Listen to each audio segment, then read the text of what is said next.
And then of course we can also play that with quarter notes on the bass drum, same hand pattern. So let me show you how that would work. Okay, I'm going to play this one on the hi-hat this time, just to kind of show you that you can go back and forth between the hi-hat and the snare. There's no hard fast rules with this really.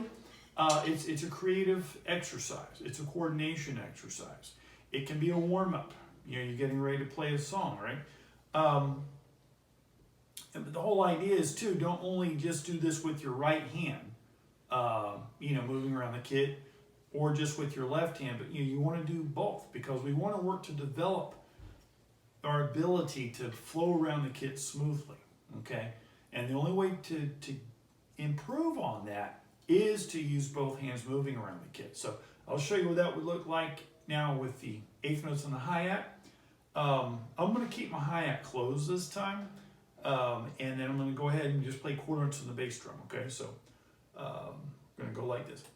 1 and 2 and 3 and 4. 1 and 2 and 3 and 4 and 1 and 2 and 3 and 4 and 1 and 2 and 3 and 4. 1 and 2 and 3 and 4 and 1 and 2 and 3 and 4. 1 and 2 and 3 and 4 and 1 and 2 and 3 and 4 and. I've spoken to a few students and shown them this, and then I told them, I said, well, I'm going to film a video for you, because sometimes when I show beginners this, I understand that certain ideas take a while. You need to practice them. I'm no different. There's certain grooves and fills that when I see them, or certain songs that I hear, I don't just sit down and learn a song in 5 minutes. Okay, there's certain songs that are more complex that I need to spend time practicing. Okay, so right now I'm currently teaching here in East Orlando. Okay, I do offer in-home lessons.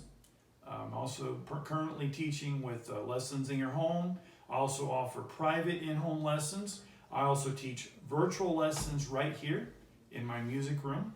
And then I'm also very proud to say that I teach at Orlando Fine Arts Academy, which is in Lake Nona. We are a full music and art school, and we are currently enrolling new students for lessons. And I am also working to start a couple of new exciting music programs there in the very near future.